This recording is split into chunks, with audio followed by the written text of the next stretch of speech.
हम पुकार पुकार के बोल रहे हैं सर, आदमी लोग सुन रहे नहीं है। ये तो जादू वाला तेल नहीं है, ये 108 जड़ी बूटी का तेल रहता है। जनवरी के पहले सप्ताह से ही उत्तर भारत में बर्फबारी का सिलसिला शुरू हो चुका है और ऐसा लग रहा है कि ये थमने का नाम नहीं लेगा। मकर संक्रांति पर सूर्य उत्तरायण होगा, लेकिन इस बार भी ठंड का सितम जारी रहेगा। इसकी बड़ी वजह है पश्चिमी विक्षोभ। नए साल के पहले ही दिन आए विक्षोभ का असर अभी खत्म भी नहीं हुआ था कि दूसरा दस्तक दे गया और अब 10 जनवरी तक तीसरा विक्षोभ भी तैयार खड़ा है। इसका मकर संक्रांति के बाद भी असर देखने को मिलेगा। माह के तीसरे और चौथे सप्ताह में ठंड के तेवर कम नहीं होंगे। 7 से 10 जनवरी के बीच उत्तर भारत के कई इलाकों में बारिश के आसार हैं। इस बारिश से न केवल न्यूनतम तापमान गिरेगा बल्कि ठंड और कोहरा भी बढ़ेगा। दिलचस्प बात यह है कि देश के अलग अलग हिस्सों में बनने वाले निम्न दबाव के क्षेत्रों ने इसे और भी गंभीर बना दिया है। पंजाब से सटे पाकिस्तान में एक नया निम्न दबाव का क्षेत्र सक्रिय हो रहा है। दूसरा छत्तीसगढ़ में बना हुआ है, तीसरा बंगाल की खाड़ी और चौथा अरब सागर में। इन सभी वजह से नमी युक्त हवाएं देश के कई इलाकों में चलने लगेगी, जिससे बारिश और कोहरे का असर भी तेज होगा। वहीं देश की राजधानी दिल्ली और एनसीआर में कोहरे और शीतलहर का कहर जारी है।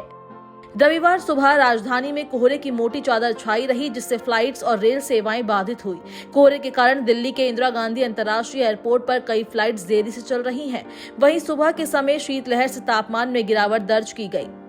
दिल्ली एयरपोर्ट ने एक्स पर एडवाइजरी जारी कर कहा है, दिल्ली हवाई अड्डे पर लैंडिंग और टेक ऑफ जारी है, लेकिन कैट 3 मानकों का पालन न करने वाली उड़ानें प्रभावित हो सकती है। यात्रियों से अनुरोध है कि फ्लाइट संबंधी ताज़ा जानकारी के लिए संबंधित एयरलाइन से संपर्क करें। किसी भी असुविधा के लिए हमें खेद है।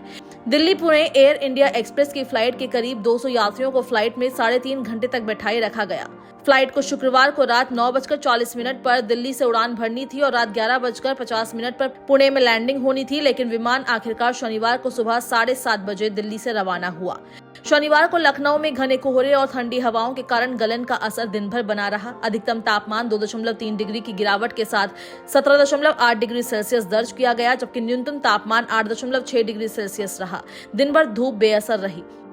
दोपहर बाद हल्की धूप निकलने से थोड़ी राहत मिली। वहीं शनिवार को प्रदेश में मेरठ सबसे ठंडा रहा, जहां दिन का अधिकतम तापमान सिर्फ 12.1 डिग्री सेल्सियस दर्ज किया गया। बाराबंकी भी बेहद ठंडा रहा, जहां अधिकतम तापमान 12.5 डिग्री सेल्सियस रहा।